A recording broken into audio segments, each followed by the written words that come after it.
اللہ سب سے بالا ہو اللہ ہمارا نبی سب سے بالا ہو اللہ اپنے مولا کا پیارا ہمارا نبی اپنے مولا کا پیارا دونوں عالم کا دولا ہمارا نبی دونوں عالم کا دولا جبرائیل ہمیں رہ گئے راہ میں جبرائیل ہمیں رہ گئے راہ میں عرش اعلیٰ پہ پہنچا بھی عرش اعلیٰ پہ پہنچا کون دیتا ہے دینے کو منہ چاہیے کون دیتا ہے دینے کو منہ دینے والا ہے سچا ہمارا نبی دینے والا ہے سچا بھی سب سے اولا ہو علامہ سب سے بالا ہو علامہ خلق سے اولیاء اولیاء سے رسل خلق سے اولیاء اولیاء سے رسل اور رسولوں سے اعلیٰ ہمارا نبی سب سے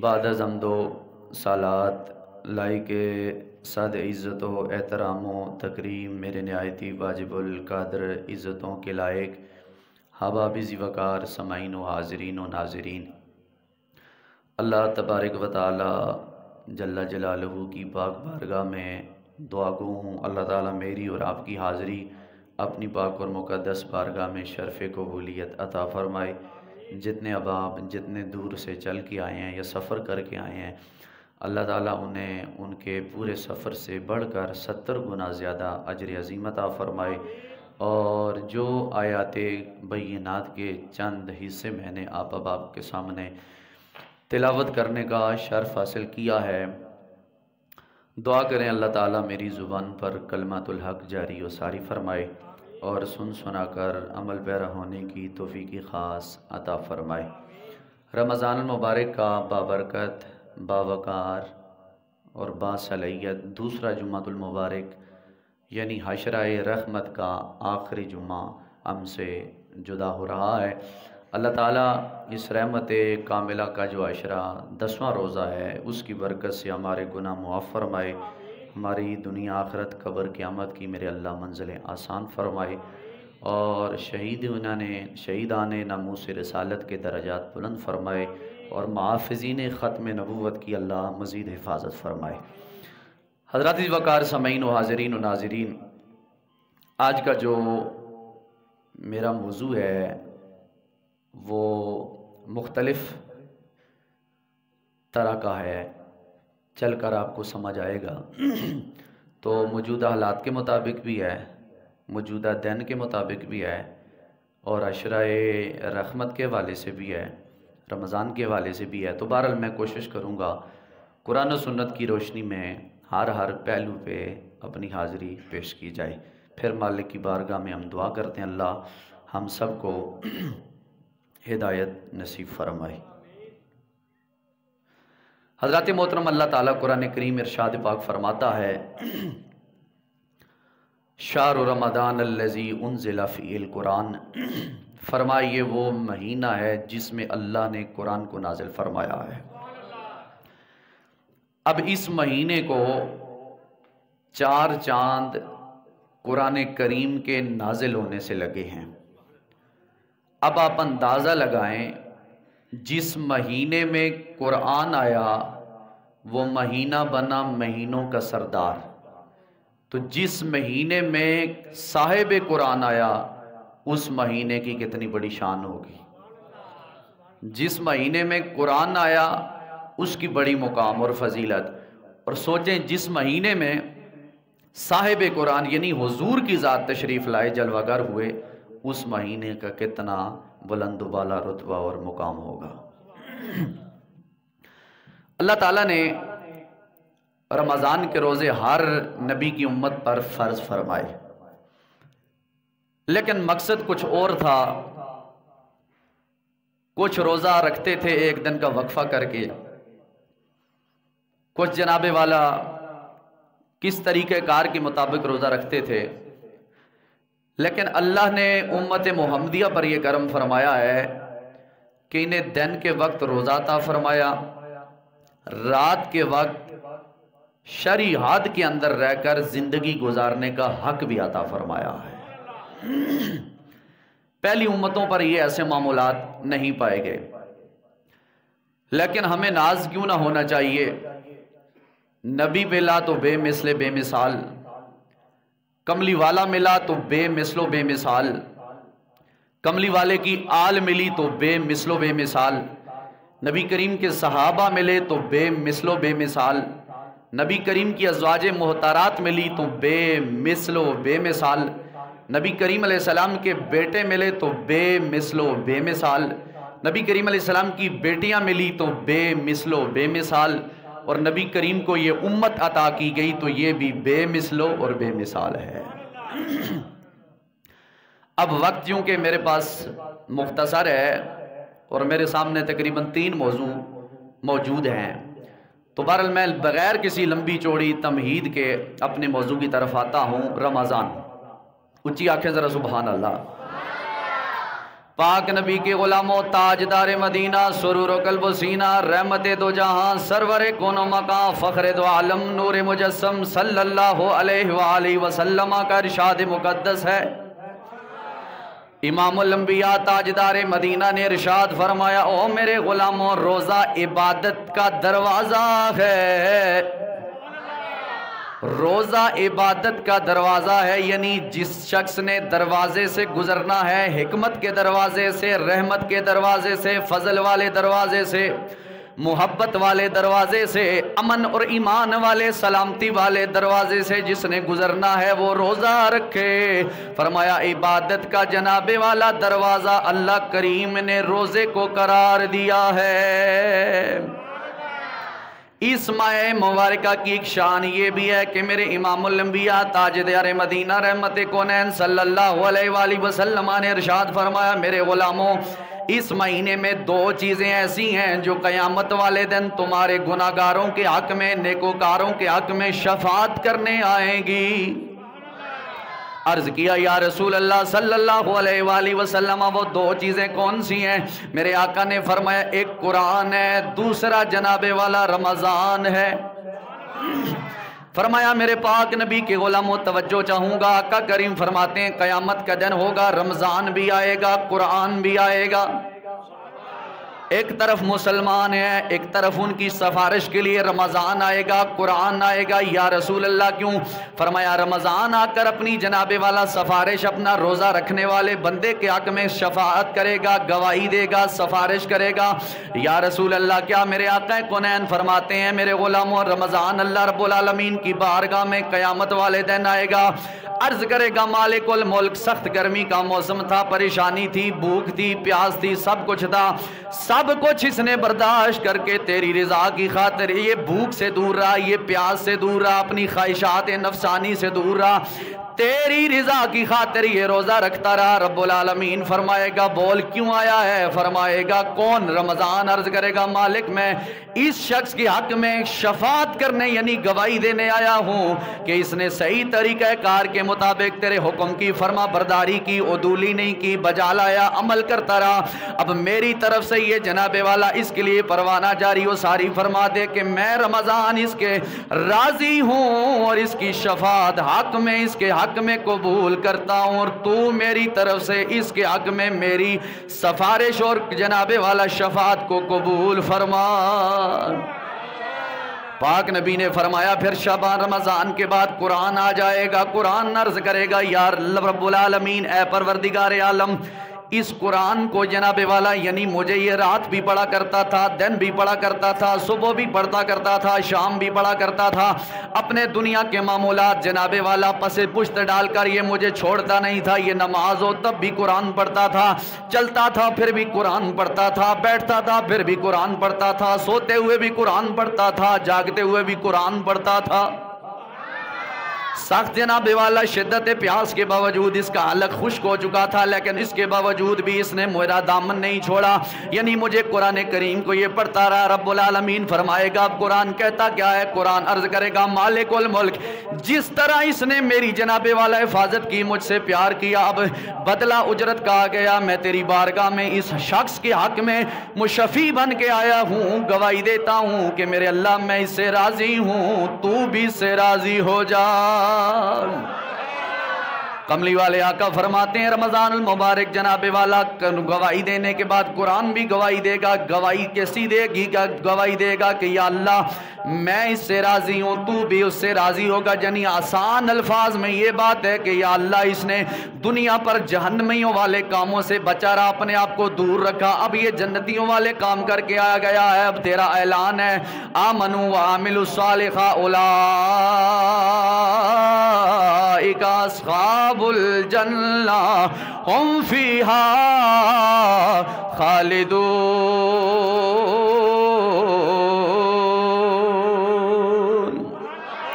پاک پروردگار تیرا وعدہ ہے جو ایمان لایا، ایمان لانے کے بعد اچھے عمل کرتا رہا، اس کے لیے تو نے جنت رکھی ہے، وہ ہم فیہا خالدون، وہ جنت جس میں تو نے انہیں ہمیشہ رکھنا ہے۔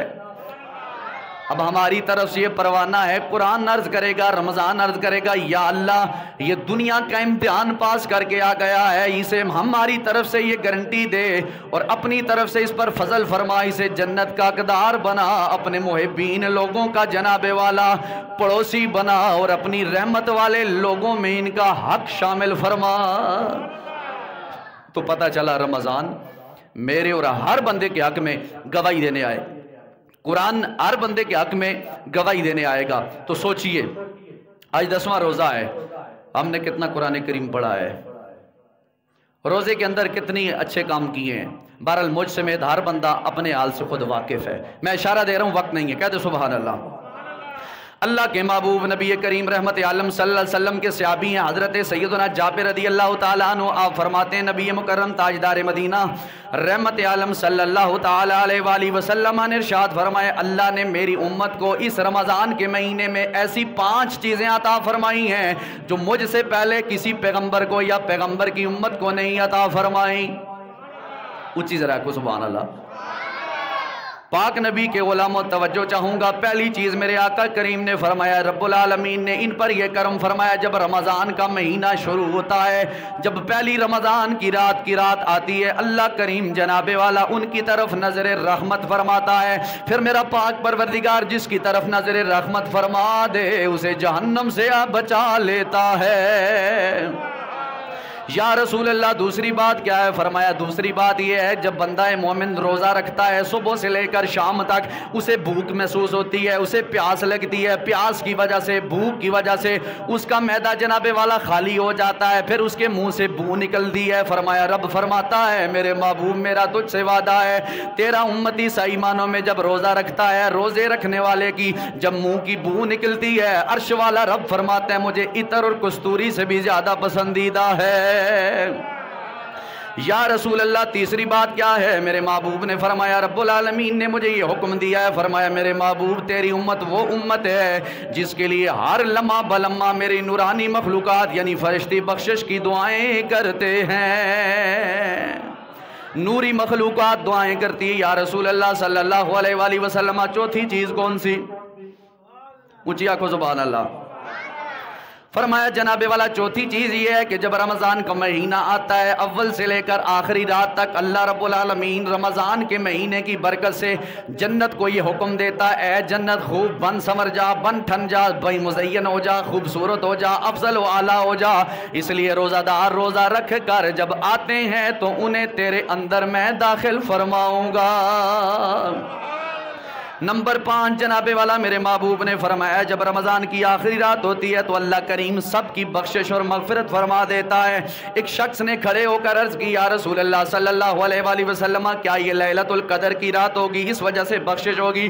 میرے محبوب نے فرمایا نہیں یہ لیلۃ القدر کی جناب والا رات نہیں ہوگی۔ فرمایا جب دنیا میں دنیا دار جناب والا مزدوری کرتا ہے اپنا وقت پہ آنے کے ساتھ وہ اجرت لیتا ہے، فرمایا ایک بندہ مومن جناب والا اول سے لے کر آخر تک روزے رکھتا ہے، جب اس کے جناب والا آخری روزہ آ جاتا ہے پھر اب اس کی اجرت کا دن آ جاتا ہے۔ جس نے حالت ایمان پر اچھے روزے رکھے میرا پاک پروردگار اس کے اجرت عطا فرما کے اس کو جنت کا حقدار بنا دیتا ہے۔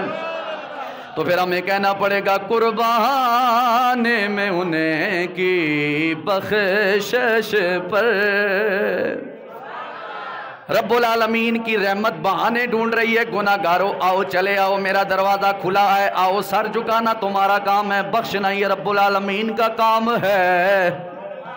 قربان میں انہیں کی بخشش پر مقصد بھی زبان پر آیا نہیں، بن مانگے دیا اور اتنا دیا، بن مانگے دیا اور اتنا دیا، دامن میں ہمارے سمایا نہیں، اور قرآن ملا ان کے صدقے، رمضان ملا ان کے صدقے، وہ کیا ہے جو ہم نے پایا نہیں، قربان میں ان کی بخشش پر۔ تو سرکار نے فرمایا میری امت کو یہ 5 چیزیں اللہ نے عطا فرمائی جو مجھ سے پہلے اللہ نے کسی نبی کو کسی نبی کی امت کو عطا فرمائی نہیں ہیں۔ اگلی بات کہہ دے ذرا سبحان اللہ۔ تاجدار مدینہ رحمت عالم سرور کون و مکان صلی اللہ علیہ وآلہ وسلم کے غلام حضرت ابو ہریرہ ہیں، اس حدیث کو سرکار سے لے کر امت تک آپ نے پہنچائی ہے بات۔ فرماتے میرے پاک نبی نے فرمایا 5 نمازیں جمعے تک ضامن ہے بندے کی، ایک جمعہ دوسرے جمعے تک ضامن ہے بندہ مومن کا، اس کے گناہوں کا کفارہ ہے۔ فرمایا ایک رمضان آنے والے سال تک جس نے روزے رکھے فرمایا یہ ضامن ہے پورا سال آنے تک، یعنی مطلب یہ ہے کہ جو بندہ روزے رکھتا ہے کامل ایمان کے طور پر پھر پورا سال اگلے آنے والے رمضان تک کوئی بڑا کبیرہ گناہ نہیں کرتا، فرمایا وہ ایسے ہی ہے کہ جیسے وہ زندگی میں روزے رکھ رہا ہے، ایسے ہی ہے کہ جیسے وہ روزے رکھ رہا ہے۔ اب توجہ فرمائیں، اگلی بات نبی مکرم تاجدار مدینہ صلی اللہ علیہ وسلم کا ارشاد پاک، بلند آواز سے آنکھوں سبحان اللہ۔ پاک نبی کے غلاموں توجہ چاہوں گا، میرے محبوب کریم فرماتے ہیں اللہ کریم کے بندوں کو یعنی میرے امتیوں کو اگر پتہ چل جائے رمضان کی کتنی بڑی قدر و قیمت ہے، بڑی منزلت ہے، کتنی شان ہے، عرفہ اعلیٰ مقام ہے، تو میرے امتی کاش حسرت کرتے کہ یا اللہ 11 مہینے کے 11 مہینے نہیں بلکہ 12 کے 12 مہینے ہم پر رمضان نازل فرما، روزہ رکھنا نصیب فرما۔ اس لیے فرمایا رمضان کی قدر میں جانتا ہوں یا میرا پاک پروردگار جانتا ہے۔ حضور فرماتے ہیں اگر میرے امتی کو پتہ چل جائے، میرے غلاموں کو پتہ چل جائے رمضان کا کتنا بڑا سعادت مندی ہے، کمال ہے، رتبہ ہے، شرف ہے، اعلیٰ ہے، مقام ہے، منزلت ہے، تو یہ کہتے نہیں 1 مہینہ نہیں ربا 12 کا 12 مہینے تو ہمیں رمضان ہی عطا فرما، رج رج کے تیری عبادت بھی کریں، تیری یاد سے بھی وابستہ رہیں۔ محبت سے اونچی آنکھوں ذرا سبحان اللہ۔ سرکار دو عالم نور مجسم صلی اللہ علیہ وآلہ وسلم نے ارشاد فرمایا اس مہینے میں 2 عمل کرنے والوں کو جہاد کے برابر میرا پاک پروردگار ثواب عطا فرماتا ہے۔ اونچی آنکھوں ذرا سبحان اللہ۔ یا رسول اللہ کون کون سے؟ میرے محبوب نے فرمایا جو اس مہینے میں خرچ کرتا ہے اپنے جیب سے اللہ کے نام پہ قربان کرتا ہے، فرمایا وہ ایسے ہی ہے کہ جیسے جس نے راہ جہاد میں جہاد کرنے والوں کی مدد فرمائی ہے۔ دوسری روایت میرے محبوب نے فرمایا ایک خرچ یہ ہے کہ عام لوگوں پہ خرچ کرو پھر بھی جہاد کا ثواب۔ دوسری روایت میں میرے محبوب نے فرمایا جو شخص اپنی آل پر اپنی اولاد پر خرچ کرتا ہے حسب توفیق، بڑھ چڑھ کر نہیں، ریاکاری نہیں کرتا، جناب والا اسراف نہیں کرتا، فرمایا وہ خرچ کرتا ہے اپنی اولاد پر، میرا اللہ کریم اس والدین کو خرچ کرنے کا ثواب بھی اللہ جہاد کے برابر عطا فرماتا ہے۔ یہ ثواب کس لیے؟ صرف رمضان کی برکت سے۔ اونچی آنکھوں ذرا سبحان اللہ۔ پاک نبی کے غلاموں توجہ چاہوں گا، حضرت عمر فاروق رضی اللہ تعالی عنہ لو کان بعدی نبی اللہ کان عمر بن الخطاب، میرے آقا نے فرمایا اگر میرے بعد کوئی نبی ہوتا تو عمر ہوتا، لیکن انا خاتم النبیین لا نبی بعدی، فرمایا سنو میں اللہ کا آخری نبی ہوں، میرے بعد کوئی نبی نہیں آئے گا۔ حضرت عمر پاک کا فرمان سنیں، حضرت عمر پاک فرماتے ہیں رمضان کا مہینہ آتا تو ہم کہتے وہ استقبال کرو، اس مہینے کا خوش آمدید کہو، اس مہینے کو جو گناہگاروں کو پاک کرنے والا ہے، نیککاروں کے درجات بلند فرمانے والا ہے، گناہگاروں کو رب کے قریب کرنے والا ہے۔ یہ عمر پاک کا فرمان ہے۔ محبت اللہ کو ذرا سبحان اللہ۔ اللہ تعالیٰ نے حضرت روایت کے اندر آتا ہے اللہ تعالیٰ نے حضرت موسیٰ علیہ السلام سے فرمایا موسیٰ میں نے اپنی امت محمد کو 2 نور عطا فرمائے ہیں۔ کتنے نور عطا فرمائے ہیں؟ 2 نور عطا فرمائے ہیں۔ حضرت موسیٰ علیہ السلام نے جناب والا عرض کی رب العالمین وہ 2 نور کون کون سے ہیں؟ میرے رب العالمین نے فرمایا ایک رمضان، دوسرا میرا قرآن۔ رمضان پڑھیں گے پھر بھی ان کے لیے نور ہے، قرآن پڑھیں گے پھر بھی میرا اللہ یعنی میں انہیں نور ہی نور عطا فرماؤں گا۔ اور فرمایا 2 اندھیروں سے میں انہیں رمضان کی برکت سے محفوظ رکھا ہے۔ یا اللہ 2 اندھیرے وہ کون کون سے ہیں؟ فرمایا قبر کا اندھیرا اور قیامت کا اندھیرا۔ فرمایا قرآن اور رمضان کا دامن تھامنے والا بندہ قبر کے اندھیرے سے بھی محفوظ رہے گا اور قیامت کے اندھیرے سے بھی اللہ رمضان اور قرآن کی برکت سے انہیں محفوظ رکھے گا۔ قرآن اور رمضان کی وجہ سے 2 نور اور 2 اندھیرے نہیں دے گا، ایک قبر کا اور ایک محشر کے میدان کا۔ سرکار نے فرمایا نا قبر کا اندھیرا سخت ہے، محشر کا میدان سخت ہے کہ عالم کیا ہوگا؟ ہمارے نبی پاک علیہ السلام فرماتے ہیں اس محشر کے میدان میں لوگوں کی حالت کیسی ہوگی؟ حضور نے فرمایا بعض لوگ سخت تپش ہوگی کیونکہ ٹخنوں تک پسینے میں ہوں گے، بعض لوگ گھٹنوں تک پسینے میں ڈوبے ہوئے ہوں گے، بعض لوگ ناف تک پسینے میں ڈوبے ہوئے ہوں گے، بعض لوگ چھاتی تک پسینے میں ڈوبے ہوں گے، بعض لوگ کانوں کی لو تک پسینے میں ڈوبے ہوں گے، بعض لوگ سارے کے سارے پسینے میں اللہ اکبر ڈوبے ہوں گے۔ تو سرکار نے فرمایا اس دن سے ڈرو، اپنے رب کو راضی کرو، محشر کے میدان آنے سے پہلے پہلے اپنے رب کے قریب تعلق کرا لو، مضبوط کر لو تاکہ محشر کے میدان میں تمہارا چلنا پھرنا اللہ کی بارگاہ میں قبول ہو جائے۔ اچھا کو یار سبحان اللہ۔ ام المومنین سیدہ کائنات سیدہ عائشہ صدیقہ سلام اللہ علیہا فرماتے ہیں میرے محبوب نے فرمایا اللہ کریم نے اپنے غلاموں کو ایک گارنٹی عطا فرمائی ہے. وہ کون سی گارنٹی؟ فرمایا اللہ کریم نے انہیں یہ حکم دیا ہے، میرے محبوب کا یہ فرمان ہے کہ روزہ دار جب سحری کرتا ہے، افطاری کرتا ہے، نیت کے مطابق جب یہ افطاری اور سحری کرتے ہیں حسن معاشرت کے تحت، اور اللہ کی بارگاہ میں سحری اور افطاری کے وقت جو بھی دعا مانگتے ہیں، میرا پاک پروردگار ان کی جائز اور حق دعا کو اپنی بارگاہ میں قبول فرما لیتا ہے. سحری کی برکت سے، افطاری کی برکت سے اللہ دعاؤں کو قبول فرما دیتا ہے. جگہ پر کرو یار، پہلی صفحہ مکمل کیا کرو، آگے آگے ہو جائیں تاکہ آنے والے بندے کو جگہ مل سکے.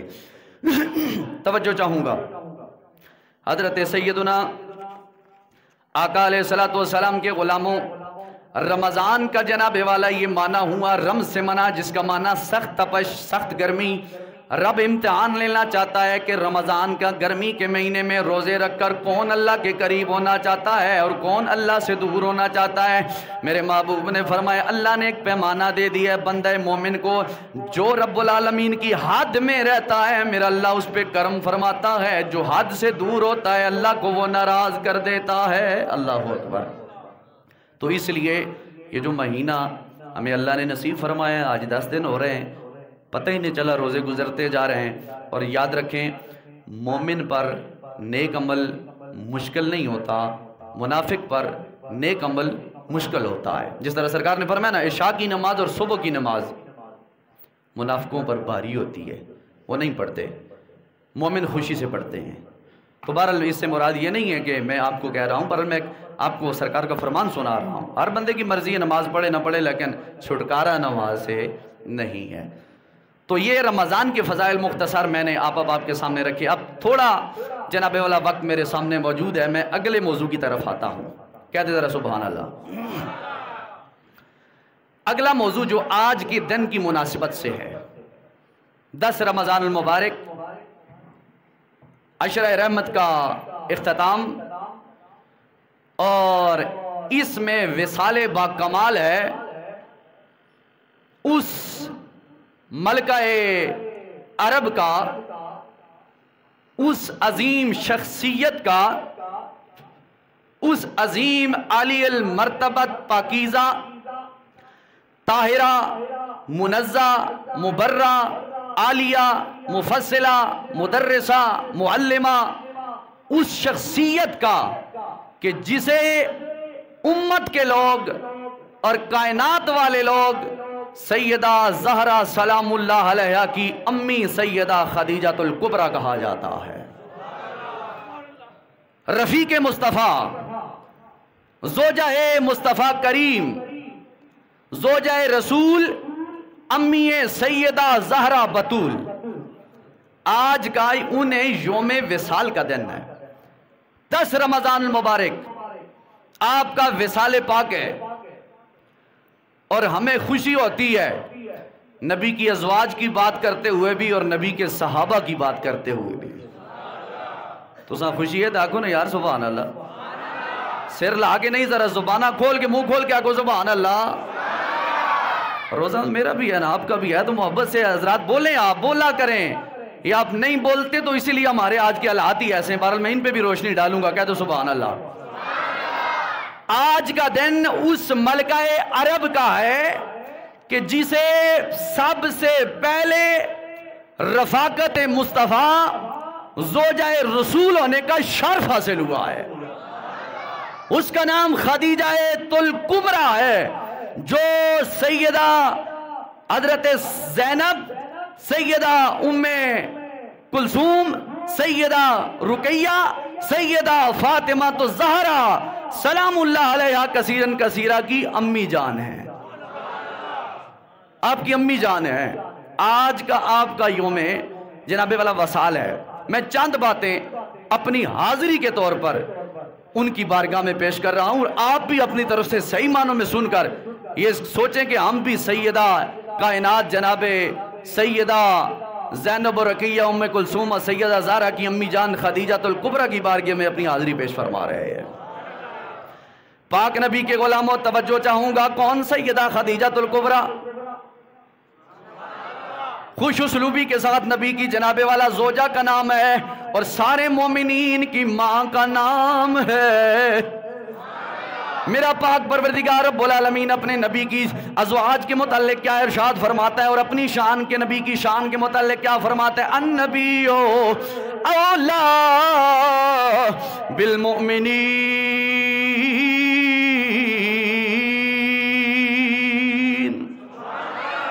فرمایا تمہارا نبی تمہاری جانوں سے بھی زیادہ تمہارے قریب ہے۔ وَأَزْوَاجُهُ، اور نبی کی ازواج بیویاں، وَأُمَّهَاتُهُمْ، وہ تمہاری مائیں ہیں۔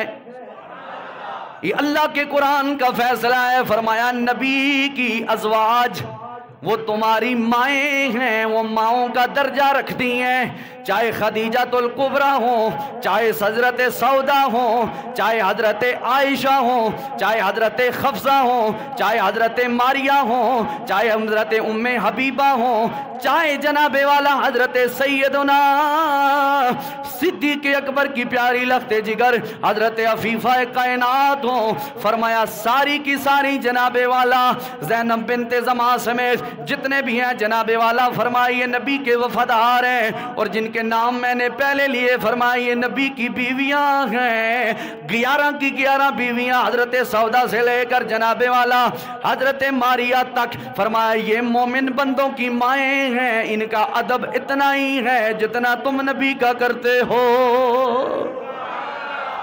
فرمایا ان کا ادب تمہارے اوپر لازم اور ملزوم ہے۔ سیدہ خدیجہ الکبریٰ کی تو شان کو مانو، سیدہ عائشہ صدیقہ کی شان کو نہ مانو، جن کے متعلق اللہ نے سورہ نور کی متعدد قرآن کی آیات نازل فرمائی ہیں۔ تو ہمارا سینہ اللہ نے بڑا وسیع رکھا ہے، اس سینے میں اللہ نے نبی کی ازواج کا بھی پیار رکھا ہے اور نبی کے صحابہ کا بھی پیار رکھا ہے، اور یہی ہماری نجات ہونے کی سب سے بڑی دلیل ہے۔ کوئی کس کو لے کے بیٹھا ہے، کوئی کس کو لے کے بیٹھا ہے، سنی تیرے مقدر پہ ناز، تو کہتا ہے جو نبی کے وفادار ہیں ہمارے ماتھے کا جھومر بھی ہیں اور تاج بھی ہیں۔ اونچی آنکھوں ذرا سبحان اللہ۔ میرے پاک نبی نے فرمایا خدیجہ، اب حضور کی زبان سے حضور اپنی زوجہ مکرمہ کی شان بیان فرما رہے ہیں۔ میرے پاک نبی نے فرمایا او میرے غلاموں، میری خدیجہ وہ خدیجہ ہے جب مجھے کوئی مال نہیں دے رہا تھا یہ مجھے مال دے رہی تھی، جب میری کوئی بات نہیں مان رہا تھا یہ میری بات مان رہی تھی، اس کے مال نے مجھے بڑا نفع دیا، اس کی رفاقت نے مجھے بڑا پیار عطا فرمایا۔ اور رسول کریم علیہ السلام کی یہ پیاری زوجہ ہیں۔ میرے آقا کریم سے کسی نے کہا یا رسول اللہ صلی اللہ علیہ وآلہ وسلم خدیجہ کیا ہے؟ صرف ایک عمر رسیدہ ہے، یہ بڑی عمر والی آپ کو جناب والا زوجہ ملی ہے۔ میرے مصطفیٰ کا چہرہ متغیر ہو گیا، سرکار جلال میں آ گئے، سرکار ناراض ہو گئے، فرمایا او تانے دینے والوں سن لو، خدیجہ وہ خدیجہ ہے کہ جس کی رفاقت نے مجھے پیار بھی کیا ہے، نفع بھی دیا ہے، اور اللہ کریم نے اس کے بطن سے مجھے وہ اولاد عطا فرمائی ہے کہ جس کی اولاد جنتی عورتوں کی سردار ہے۔ فرمایا اللہ نے مجھے جتنی ازواج عطا فرمائی ہیں، جتنی بھی بیویاں عطا فرمائی ہیں، ان بیویوں میں سب سے زیادہ پیار کرنے والی، سب سے زیادہ محبت کرنے والی، اور ان بیویوں میں میں سب سے زیادہ جس بیوی سے پیار کرنے والا ہوں وہ سیدہ خدیجہ الکبریٰ ہے۔ فرمایا مت ایسی بات کرنا، اور دوسری بات کہہ دو سبحان اللہ۔ میرے پاک نبی نے فرمایا اللہ نے مجھے جتنی بھی بیویاں عطا فرمائی خدیجہ الکبریٰ کی نعم البدل بیوی نہیں عطا فرمائی۔ بیٹا فوت ہو جائے ہم دعا کہتے ہیں یا اللہ والدین کو نعم البدل اولاد عطا فرما، بیٹی فوت ہو جائے نعم البدل اولاد عطا فرما، یعنی اس جیسی اور اولاد تو دے دے۔ سرکار فرماتے ہیں میری زوجہ 11 ہیں، لیکن 11 کا مقام ایک طرف، 10 کا مقام ایک طرف، اور سیدہ خدیجہ الکبریٰ کا مقام ایک طرف شان و عرف اعلیٰ ہے۔ فرمایا سیدہ خدیجہ الکبریٰ کی نعم البدل بیوی اللہ نے مجھے عطا نہیں فرمائی، جو مقام مجھے اللہ نے خدیجہ الکبریٰ کی وساطت سے مجھے اور خدیجہ کو عطا فرمایا ہے وہ کسی اور بیوی کو عطا فرمایا نہیں ہے۔ تو یہ شان ہے جناب والا سیدہ خدیجہ الکبریٰ سلام اللہ علیہا کی۔ آپ کو کس لیے کہا گیا کہ خدیجہ ایک عمر رسیدہ ہے، اس کے سوا کچھ نہیں، لیکن یاد رکھیں خدیجہ الکبریٰ کی شان خود رسول مکرم بیان فرما رہے ہیں۔ اور آپ کو پتہ ہے رسول کریم علیہ السلام نے خدیجہ الکبریٰ کے ساتھ شادی کر کے کتنے مسئلے حل کیے؟ حضور کی جب شادی ہوئی خدیجہ الکبریٰ سے تو آپ کی عمر پاک کتنی تھی رسول کریم علیہ السلام کی؟ بولو 25 سال۔ اور سیدہ خدیجہ الکبریٰ کی کتنی عمر تھی؟ 40 سال۔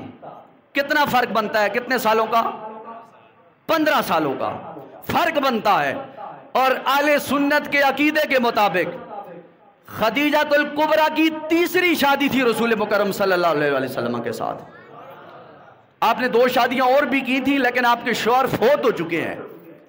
تیسری شادی خدیجہ الکبریٰ کی تھی، یعنی عام الفاظ میں کیا کہا جاتا ہے؟ خدیجہ الکبریٰ عمر میں بھی بڑی تھی اور کنواری بھی نہیں تھی، کیا تھی؟ بیوہ تھی۔ اور رسول مکرم عمر میں بھی چھوٹے تھے اور کنوارے بھی تھے۔ سمجھ گئے نا بات؟ رسول مکرم نے مسئلہ حل فرمایا اپنی امت کو، فرمایا اگر تمہارا رشتہ کسی عورت سے پسند آ جائے تمہیں، اور پھر تمہیں اس مقام پر کھٹکا پیدا ہو جائے یہ بچی تو میرے بچے سے بڑی ہے، یا بچی تو ٹھیک ہے لیکن یہ بیوہ ہے، تو رسول پاک نے اعتراض کا یہ جواب خود بھی عملاً طور پہ دیا۔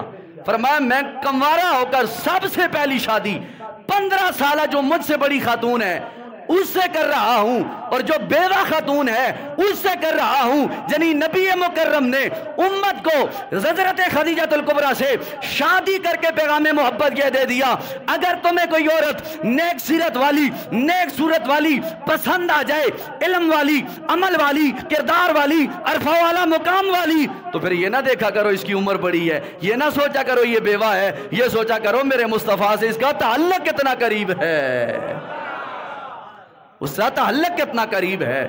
تو اس لیے احباب گرامی القدر یہاں سے ایک مسئلہ یہ ثابت ہوا کہ بڑی عمر کی عورت کے ساتھ شادی کرنا یہ ہمارے نبی مختار کی سنت پاک ہے۔ اور یہاں پہ آپ پڑھے لکھے لوگ بیٹھے ہیں، تجربہ کار لوگ بیٹھے ہیں، جن بندوں کو، جن مردوں کو ان کی بیویاں ان کی عمر سے بڑی ملی ہیں وہ خوشحال اب نظر آ رہے ہیں، بیویاں بھی تربیت کرتی ہیں اپنے شوہروں کی۔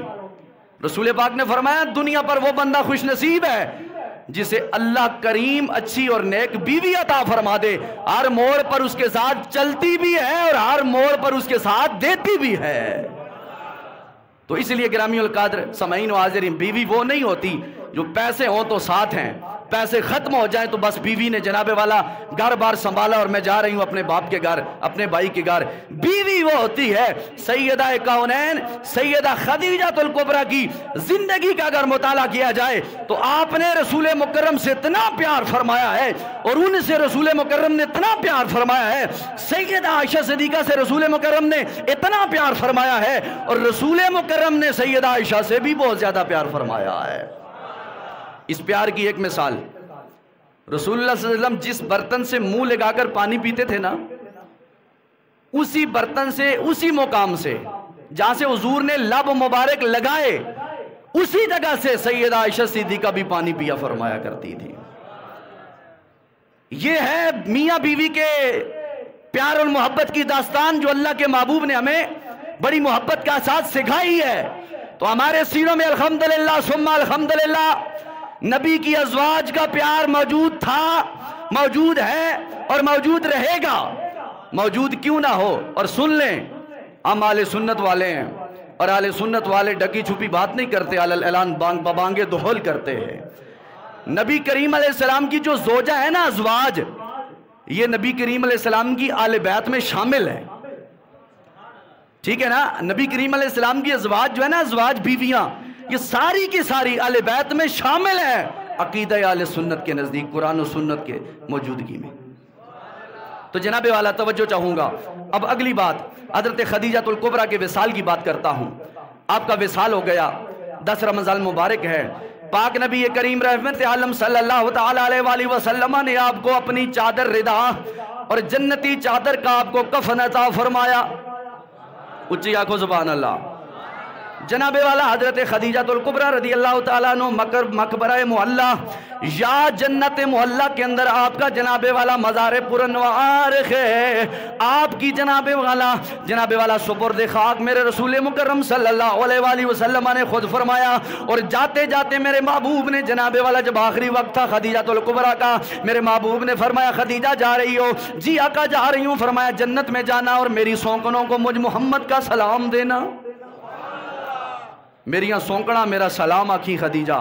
عرض کی یا رسول اللہ پہلی بیوی میں آپ کی, اور کون سی سونکن ہے جو جنت میں مجھ سے پہلے پہنچ چکی ہے؟ میرے محبوب دنیا پر بتا رہے ہیں کہ میری نظر صرف دنیا پر ہی نہیں, میری حکومت دنیا پر نہیں, جنت پر بھی مجھ محمد کی حکومت ہے. یا رسول اللہ کون سی آپ کی سونکنے ہیں؟ فرمایا عیسیٰ علیہ السلام کی والدہ مریم, فرعون کی بیوی آسیہ یہ بھی میری زوجہ ہے, یہ جنت میں میرے نکاح میں ہیں, ان کو میرا سلام کہنا. واہ کیا رفاقت والا رشتہ میرے محبوب نے اپنے جناب والا نبی کو عطا فرمایا. اور نبی کی بیوی سیدہ جناب والا طیبہ طاہرہ جناب خدیجۃ الکبریٰ کو عطا فرمایا ہے. دور جاہلیت میں بھی جس شخص کو طاہرہ یعنی پاکیزہ نام سے لوگ جانتے تھے اور مانتے تھے اور پہچانتے تھے اور کہتے تھے, اس کا نام خدیجۃ الکبریٰ ہے. دور جاہلیت میں جس شوہر کو لوگ صادق اور امین کہتے تھے, اس کا نام محمد الرسول اللہ صلی اللہ علیہ وسلم کی ذات پاک ہے. کیسی جوڑی اللہ نے بنائی ہے. لیکن سنو, اللہ نے ایسا رشتہ برقرار رکھ دیا اور اس رشتے کے اندر ایسے مسائل کا حل رکھ دیا. فرمایا صبح قیامت تک خدیجہ الکبریٰ کا ماننے والا, رسالت امام صلی اللہ علیہ وآلہ وسلم کے ماننے والا آپ سے پیار بھی کرے گا اور آپ کے طریقہ کار پر چل کر اپنی زندگی کا دستور بھی قائم فرمائے گا. سلام عقیدت خدیجۃ الکبریٰ کا. آپ کا جنازہ نہیں پڑھا گیا, جزاک اللہ ندیم بھائی, اللہ سلامت رکھیں. آپ کا جنازہ نہیں پڑھا گیا خدیجۃ الکبریٰ کا, ٹھیک ہے نا؟ کیوں؟ اس وقت نماز جنازہ کے احکام نازل ہوئے نہیں تھے. ایک اور میں سوال کا آپ کو جواب دے رہا ہوں, بڑے پتے کا سوال ہے. ہر رنگ کا بندہ موجود ہے اور دنیا میں موجود رہے گا. بعض بدبخت ہیں, وہ کہتے ہیں معاذ اللہ حضرت خدیجۃ الکبریٰ کے معاملے میں کہتے ہیں کہ وہ مومنہ نہیں تھیں. استغفر اللہ. کیوں کہ ان کا جناب والا جنازہ نہیں پڑھا گیا اور ان کو دفن کر دیا گیا. ہماری طرف سے مستند دلیل یہ ہے کہ آپ کے مومنہ ہونا پر کیا جو رب نبی کے جسم پہ مکھی بیٹھنا گوارا نہیں کرتا, جو رب نبی کی جناب والا اوپر آنے والی دھوپ گوارا نہیں کرتا, جو رب العالمین نبی کے اشاروں پر سورج واپس لوٹاتا ہے, جو رب نبی کے مکرم کے کہنے پر چاند کلیجہ چیر کے رکھ دیتا ہے, اس خدیجۃ الکبریٰ کو قبر کا عذاب کیسے ہو سکتا ہے؟ اور جنتی ہونے کی اہل سنت کا مقام عقیدہ خدیجۃ الکبریٰ جنتی ہیں اور اعلیٰ جنتی ہیں. جنتی آنکھو سبحان اللہ. میں تو تسی نہیں بولنے ہو نا, کوئی جملہ ڈاڑا ہی بولا آنکھو سبحان اللہ. اور پھر بڑی بات یہ ہے کہ دلیل کیا ہے؟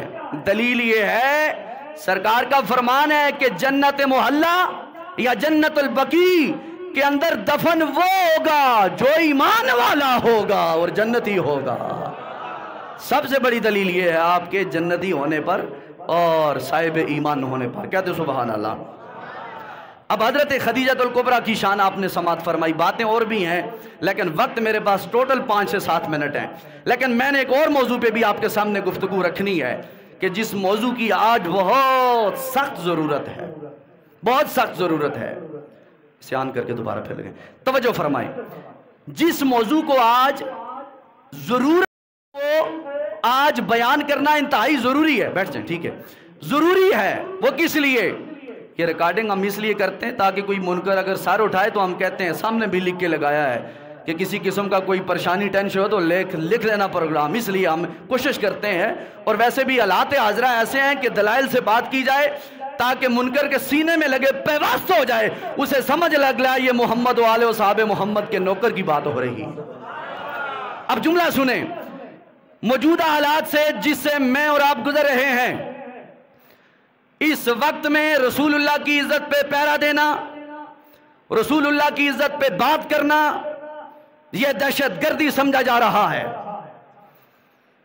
جس عزت پر صحابہ کرام نے اپنی جان لٹائی، جس عزت پر صدیق اکبر نے صداقت لٹائی، جس عزت پر فاروق اعظم نے اپنی عدالت کا پرچار کیا، جس عزت پر عثمان غنی نے اپنے حیا کا علم بلند کیا، جس عزت پر حضرت مولا کائنات نے مسجد میں شہادت پائی، جس عزت رسول کی خاطر تاجدار کربلا نے کربلا کے میدان میں 72 تن شہید کروا کے دین اسلام کا علم بلند کیا، اس عزت کو آج پاکستان کے اندر بیان کرنا دہشت گردی قرار دیا جا رہا ہے۔ لیکن سن لیں، ہم یہ تمہاری غنڈہ گردی اور دہشت گردی کبھی قبول کریں گے؟ قبول کریں گے؟ بولو نہیں۔ اگر رسول اللہ کی عزت پہ، ختم نبوت پہ، ناموس رسالت پہ پیرا دینا اگر دہشت گردی ہے تو ہم سر عام کریں گے انشاءاللہ۔ بولو ذرا انشاءاللہ، لب کھولو انشاءاللہ، میرے ساتھ چلو ذرا 2 منٹ کے لیے۔ اگر رسول اللہ کی عزت پہ پیرا دینا دہشت گردی ہے تو ہم سر عام کریں گے۔ اگر رسول اللہ کی عزت پہ پیرا دینا دہشت گردی ہے تو سر عام بازار کریں گے۔ اگر رسول اللہ کی عزت پہ پیرا دینا دہشت گردی ہے تو ہم مسجد میں کریں گے۔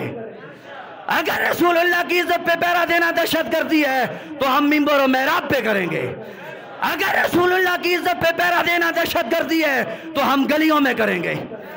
اگر رسول اللہ کی عزت پہ پیرا دینا دہشت گردی ہے تو ہم سرے دار جب وقت آیا پھانسی کا پھندا چوم کے بھی دہشت گردی لبیک یا رسول اللہ کا نعرہ لگا کر کرتے رہیں گے اور بتاتے رہیں گے کہ اگر حضور کی عزت پہ جناب والا دہشت گردی عزت پہ حملہ کرنا، جناب والا اس حملے کو روکنا دہشت گردی ہے تو یہ دہشت گردی ہمیں صدیق اکبر نے سکھائی ہے، یہ دہشت گردی ہمیں فاروق اعظم نے سکھائی ہے، یہ دہشت گردی ہمیں عثمان ذو النورین نے سکھائی ہے، یہ دہشت گردی ہمیں مولا کائنات نے ہمیں سکھائی ہے۔ یہ دہشت گردی حضور کی عزت پہ اگر پیرا دینا دہشت گردی ہے تو علم جہاد جو حسین علی وقار نے کربلا کے میدان میں بلند کیا یہ مولا حسین نے ہمیں سکھائی ہے۔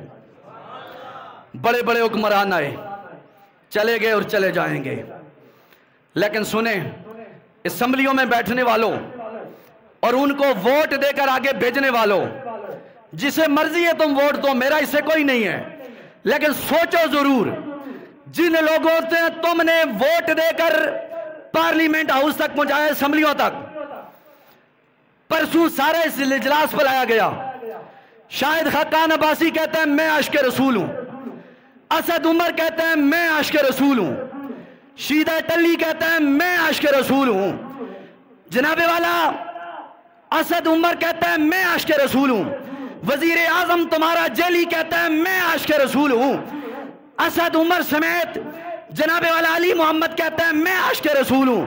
یار اگر تم سارے عاشق رسول ہو تو گستاخ رسول کون ہے؟ گستاخ رسول کا حامی کون ہے؟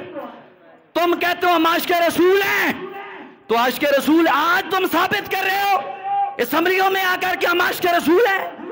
جب یہ فرانس نے گستاخانہ خاکے شائع کیے اس وقت تم نے پارلیمنٹ ہاؤس میں آ کر کیوں نہیں کہا میں عاشق رسول ہوں؟ اس وقت تم نے آ کر کیوں نہیں کہا میڈیا پہ آ کر کہ ہم عاشق رسول ہیں؟ جب لبیک والوں نے حضور کی عزت پہ جناب والا پیرا دیا اور سینے سامنے رکھ کر دیا اور پھر تمہیں وقت کے یزیدوں کو آئینہ دکھایا اور پھر تمہیں 12 گھنٹے کے اندر مجبوراً پارلیمنٹ ہاؤس کا اجلاس بلانا پڑا اور دکھانا پڑا کہ محمد عربی کے غلاموں کی طاقت کا اندازہ کیا ہوتا ہے۔ تم کہتے ہو عاشق رسول ہیں، عاشق رسول پہلے سوئے ہوئے تھے، معاہدے تم کرتے ہو ہم سفیر نکالیں گے۔ قرآن کہتا ہے ان العہد کان مسئولا، جو وعدہ کرو اسے پورا کرو، وعدہ تم کرتے ہو ہم پورا کریں گے۔ اور پھر نہتے مسلمانوں کو روزے کی حالت میں تمہاری پی ٹی آئی کی حکومت نے سر عام گولیاں ماری ہیں رسول اللہ کے غلاموں کو، جن کے پاس اسلحہ نہیں تھا، چاقو نہیں تھا۔ آج ماؤں سے وہ بچے درجنوں کے حساب سے 40 سے زیادہ شہداء جن کے جنازے اٹھے ہیں، وہ یہ خون شہیدوں کا رنگ لائے گا، یہ رائے گاہ نہیں جائے گا، خون دینا پڑتا ہے، قربانیاں کرنی پڑتی ہیں۔ حسین نے 72 تن دیے تو آج دین ہمارے پاس موجود ہے۔ آج لبیک نے 40 سے زیادہ شہید دیے تو وقت کے حکمران جو یزیدی سوچ رکھنے، جن کی گردنوں میں سیسا تھا، سیسا اور سریا تھا، جو جھکنا نہیں آتا تھا، زمانے والوں نے دیکھا کہ لبیک والوں نے انہیں جھکایا، پھر وہ بولنے پہ مجبور ہو گئے، پارلیمنٹ کا اجلاس بلانے پہ مجبور ہو گئے، گھٹنے ٹیکنے پہ مجبور ہو گئے، سمجھ گئے کہ یہ ملک غداروں کا نہیں ہے، مصطفیٰ کے وفاداروں کا ملک ہے۔ اب ہمارا سنیں، بات ختم کرنے جا رہا ہوں۔ آلے مسلمانوں نے یہ دھرنا دیا اور اس کی بدولت اپنا عذاب پارلیمنٹ ہاؤس پہ ڈال دیا، سر سے اتار کر۔ کیسے؟ انہوں نے کہا تھا ہم پارلیمنٹ ہاؤس کے اندر معاملہ پیش کریں گے، پھر جو بات آئے گی کام کریں گے۔ پہلے تو یہ مانتے ہی نہیں تھے پارلیمنٹ یہ بل لانے کے لیے۔ جب انہوں نے دیکھا حضور کے جناب والا غلاموں کے سینے نہیں تھکتے اور نہیں ہارتے اور نہیں بھاگتے، حکمرانوں تمہاری بندوقوں کی رفلوں کی گولیاں ختم ہو جائیں گی، عظمت رب کعبہ کی قسم، ختم نبوت ناموس رسالت پہ عاشقوں کے سینے کبھی ختم ہونے کا نام نہیں لیں گے۔ اور بتا دیا آپ نے، غلاموں نے فرمایا گستاخ رسول کی ایک ہی صدا، سر تن سے جدا، سر تن سے جدا۔ تو اس لیے اب معاملہ تمہارے ایم این اے اور ایم پی اے کی حوالے ہے۔ اب بل پیاس ہوگا، آج جمعہ ہے، آج کا انہوں نے وعدہ کیا تھا۔ اب آپ نے دیکھنا ہے کون سا ایم این اے اور کون سا ایم پی اے رسول اللہ کی عزت پہ دھوکہ کر رہا ہے، دستخط نہیں کر رہا۔ یہ آپ نے سوچنا ہے، دیکھنا ہے۔ کوئی کلمہ تم نے میرا نہیں پڑھا، مولوی پیر کا نہیں پڑھا، رسول پاک کا پڑھا ہے۔ کسی سیاسی ٹڈو کا نہیں پڑھا تم نے، عمران کا یا نواز کا یا زرداری کا، کلمہ تم نے رسول پاک کا پڑھا ہے۔ رسول پاک سے اگر علامہ اقبال داڑھی منڈا پیار کرتا ہے تو آج بھی اس سے وفا کے نعرے لگ رہے ہیں۔ تو اس لیے آج آپ نے سوچنا ہے اور خبریں سننی ہے کہ آج بل پاس ہوا یا نہیں ہوا۔ اگر نہیں ہوا تو کیوں نہیں ہوا، کس ایم این اے اور ایم پی اے نے دستخط نہیں کیے۔ اگر اگلے معاملے میں پھر ووٹ لینے آئے تو پھر اسے جوتے دینا۔ فرمایا تم رسول اللہ کی عزت کے سوداگر ہو، تم حضور کی عزت پہ بات نہیں کرتے۔ وہ یار جنہیں ہم آگے بھیجتے ہیں وہ حضور کی عزت پہ بات نہ کریں تو ہمارے ووٹ دینے کا کیا فائدہ ہے، ہماری سپورٹ کرنے کا کیا فائدہ ہے؟ ڈرو خدا سے، ہوش کرو، کچھ مکر ریا سے کام نہ لو، یا اسلام پہ چلنا سیکھو یا اسلام کا نام نہ لو۔ اور آخری بات، اسد کیسر، میں بتا رہا ہوں آپ کو، غیرت دلا رہا ہوں سب کو۔ شاہد حقان عباسی نے کہا میں تجھے جوتا ماروں گا، جوتا ماروں گا۔ پارلیمنٹ ہاؤس کے اندر آکے اس نے کہا میں تجھے جوتا ماروں گا۔ میڈیا والے، اینکر پرسن، لبرل، قادیانی، ان کے ماننے والے اور یوتھیے، آج کے یوتھیے چلا اٹھے، ہمارے لیڈر کی توہین ہو گئی ہے، اور تمہارے سپیکر کی توہین ہو، تمہیں غصہ آتا ہے، ہمارے نبی کے توہینوں میں غصہ نہیں آنا چاہیے۔ تمہیں اگر لیڈر کی عزت پر غصہ آتا ہے تو ہمیں اپنے کائنات بنانے والے نبی مختار جیسے لیڈر کی عزت پہ اگر کوئی بولے گا، اگر زبان کوئی بولے گا تو زبان کاٹ ڈالیں گے۔ حضور کی عزت کی طرف کوئی ہاتھ بڑھائے گا، ہاتھ کاٹ ڈالیں گے۔ اگر کوئی چل کے جائے گا تو اس کی ٹانگیں کاٹ دیں گے، اور محمد کے حق میں کوئی بولے گا تو ہم اس کے سامنے اپنے سینے بھی رکھنے کو تیار ہے۔ اور پھر سنیں کتنی بےغیرتی ہے ہمارے ملک میں، ہمارے ووٹروں کے اندر، ہمارے سپورٹروں کے اندر۔ بے شک آپ یہاں پہ نون لیگ اور پی ٹی آئی والے بیٹھے ہیں، اور اللہ عظمت رب کعبہ کی قسم مجھے اس چیز کا ڈر نہیں ہے کہ آپ اس بات کی وجہ سے مجھے مسجد سے نکال دیں گے یا میری چھٹی کرا دیں گے، مجھے کوئی ڈر نہیں ہے۔ لیکن بات یہی ہے کہ مرنا ہے، رسول اللہ کے سامنے پیش ہونا ہے۔ پی ٹی آئی والے ہیں تو پی ٹی آئی والے تمہیں مبارک ہو، نون والوں نون تمہیں مبارک ہو، لیکن بات یہ ہے چاند عرصہ پہلے جب قادیانیوں نے نواز شریف کو کہا کر قادیانیوں نے ختم نبوت پہ حملے کیے، ہم قادیانیوں کو کافر کہتے تھے، افسوس سے کہنا پڑ رہا ہے نون لیگ والے مسلمانوں کو برا بھلا کہتے تھے۔ آگے جواباً قادیانیوں کو ہم کہتے، نون لیگ والے ہمیں برا بھلا کہتے۔ آج فرانس کے گستاخوں کو ہم برا بلا کرتے کہتے ہیں تو یوتھی ہم کو برا بلا کہتے ہیں. کچھ ایمان بچا رہے ہیں، کچھ عمران بچا رہے ہیں. ہم نے عمران نہیں بچانا، ایمان بچانا ہے. ہم نے صلاح الدین ایوبی کی للکار کو عام کرنا ہے. حضرت جناب والا داتا علی اجویری کی فراست کو منظر عام پہ لانا ہے. حضرت خالد بن ولید کی للکار اور آپ کی وہ دلیری منظر عام پہ لے کے آنا ہے. صدیق اکبر کی صداقت کو لانا ہے، فاروق اعظم کی عدالت کو لانا ہے، عثمان کے حیا کو لانا ہے، حیدر کرار کی شجاعت کو لانا ہے، اور حسین علی وقار کے کردار کو آگے لے کے آنا ہے. اس لیے گرامی القدر میرا جھگڑا ووٹ نوٹ کا نہیں ہے آپ سے، ایمان کا ہے کہ اگر آپ نے ایماندار لوگوں سے مل کر کسی کو ووٹ اور نوٹ اور سپورٹ کیا، اور آپ دیکھو جس نے دین سے ٹکر لی وہ برباد ہوا. مشرف نے لال مسجد پہ حملہ کیا، آج دیکھ لو اس کے حالات. نواز شریف نے ختم نبوت فیض آباد پہ حملہ کیا، 8 لاشیں گرائے، شہید کیے، دیکھ لو اس کا حال. پاکستان نہیں آ رہا اپنی ماں کو ٹی سی ایس کر کے پاکستان جنازہ بھیج رہا ہے. عمران خان نے اب رسول اللہ کی عزت سے یہ جناب والا اللہ بازی کی اور اپنی فرعونیت ظاہر کی. اب اس کے بھی امتحان تم دیکھ لینا، میں رہوں نہ رہوں اس کا بھی انجام تم دیکھ لینا. اور سینکڑوں لوگ غیرت مند ویڈیو بیان جاری کر کے کہہ رہے ہیں ہم اس پلید کے ساتھ تھے لیکن اب ساتھ رہنا ایمان گوارا نہیں کرتا.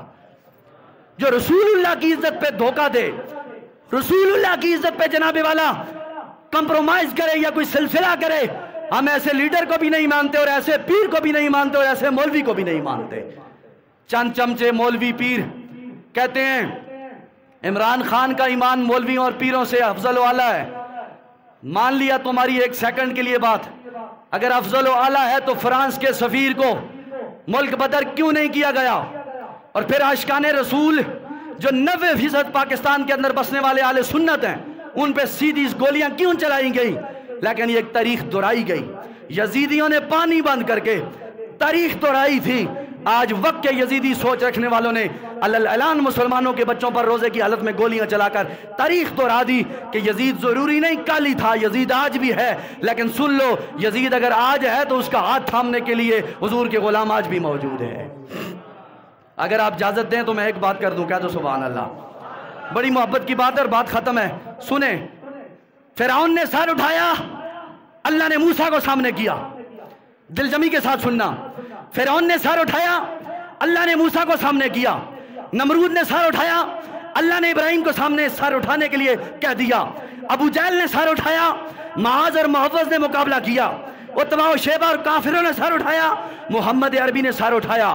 حضرت سیدنا جناب والا حضرت قادیانیوں نے آقا علیہ السلام کی عزت ناموس پہ سودا کرنے کی کوشش کی تو خالد بن ولید اور صدیق اکبر نے سر اٹھایا. اور ہندوؤں نے سر اٹھایا حضور کی گستاخی میں. راج بھوپال نے تو اللہ نے غازی علم الدین شہید کو سامنے مقرر فرمایا. وقت کا جناب والا حکمران جناب والا پیپل پارٹی کا سلیمان تصویر نے اگر وقت کا گورنر بن کر حضور کے دین کے ساتھ آواز اٹھائی تو اللہ نے ممتاز قادری کو سامنے مقرر فرمایا. وقت کا حکمران نواز شریف ختم نبوت کے معاملے میں اگر آیا تو اللہ نے اپنے نبی مختار کے غلام خادم حسین کو سامنے پیش فرمایا. اور وقت کا یزید اگر عمران خان کی شکل میں سر اٹھایا خریدے جناب والا یزیدیوں کی حمایت میں، فراز کی حمایت میں، تو اللہ نے جوان لیڈر سعد حسین رضوی جیسا ہمیں عطا فرمایا. اور جب گستاخوں کے ماننے والی عوام ان کے حق میں اٹھی تو حضور کے غلام پھر سارے کھڑے ہو کر کہنے لگے ہم کل بھی اپنے نبی پہ قربان تھے، آج بھی اپنے نبی پہ قربان ہیں. تو اس لیے بات ختم. آپ اپنا ذہن صاف رکھیں، سینہ صاف رکھیں، اس سے پیار کریں جس کو حضور سے پیار ہے. اور پھر میں دعوت دے رہا ہوں، آج آپ نے خبریں سننی ہیں، بل پاس ہوا یا نہیں ہوا، کیوں نہیں ہوا، اور اگر ہوا ہے تو کن کن لوگوں نے دستخط نہیں کیے. یہ حسین موقع ہے آپ کے لیے. تو اس لیے ہمارا کل بھی یہی مطالبہ تھا، آج بھی یہی مطالبہ ہے، جواب دینا کہ گستاخ رسول کی ہے کی سزا. اونچی آنکھوں ذرا، سر تن سے جدا، سر تن سے جدا. اور گستاخ رسول کی ہے کی سزا. جس کو گستاخ سے نفرت ہے وہ بولے، جس کو پیار ہے وہ بے شک نہ بولے. گستاخ رسول کی ہے کی سزا. اے ہاتھ چاہو، ایک چاہو، اللہ نہیں محبت، نبی نہیں محبت واسطے چاہو ذرا. گستاخ رسول کی ہے کی سزا. جس طرح بولنا چاہیے آپ نہیں بول رہے. حضور کی عزت کے لیے بولیں. گستاخ رسول کی ایک ہی سزا. زور لگا کے گستاخ رسول کی ایک ہی سزا. اور گستاخ رسول کی ایک ہی سزا. گستاخ رسول کی ایک ہی سزا. تاجدار ختم نبوت. تاجدار ختم نبوت. تاجدار ختم نبوت. من سب نبیان فقتلوہ. من سب نبیان. اس کا مطلب یہ جو حضور کے بارے میں بحث کرے اسے کاٹ کے رکھ دو. من سب نبیان، حدیث سن لیں، بات ختم. قال رسول اللہ صلی اللہ علیہ وسلم من سب نبیان فقتلوہ من سب صحابی فجلدوہ. میرے آقا فرماتے ہیں جو نبی کے بارے میں بولے اسے کاٹ کے رکھ دو، اور جو صحابہ کے بارے میں بھونکے انہوں لمحہ پالو. یہ رسول اللہ کا فرمان ہے. من سب نبیان فقتلوہ، اسے کاٹ کے رکھ دو جو حضور کے بارے. من سب صحابی، جو میرے صحابہ کے بارے میں بھونکے فجلدوہ، انہوں لمحہ پاؤ، یعنی کوڑے مارو. یہ میرے مصطفیٰ خود فرما رہے ہیں. تو رہے گا یوں ہی ان کا چرچا رہے گا. پرے کھا کے جل جائیں جل جانے والے، چمک تجھ سے باتیں ہیں سب پانے والے، میرا دل بھی چمکا دے چمکانے والے. تو زندہ ہے واللہ، تو زندہ ہے واللہ، میری چشم عالم سے چھپ جانے والے. میں معذرت خواہ ہوں، 5-7 منٹ آپ کے زیادہ لے لیے، لیکن یہ میرے اندر کے جذبات تھے. اور بندہ مومن کے ہونے چاہیے حضور کی عزت کے حوالے سے، ہر بندے کے ہونے چاہیے. میں نے پہلے کہا ہے کلمہ ہم نے مولوی پیر کا نہیں پڑھا، مدینے کے تاجدار کا پڑھا ہے. اور جب بات رسول مکرم کی آئے گی تو ہم سینہ تان کے کہیں گے، اور ستمگاری طرح ہنر آزمائے تو تیر آزما، ہم جگر آزمائے. اور جگر آزمائے گے. بہرحال اللہ کریم کی پاک بارگاہ میں دعا ہے اللہ کریم ہمیں ناموس رسالت اور ختم نبوت پہ پیرا دینے کی توفیق عطا فرمائے. وآخر دعوانا الحمدللہ رب العالمین. سنتیں ادا فرمائے.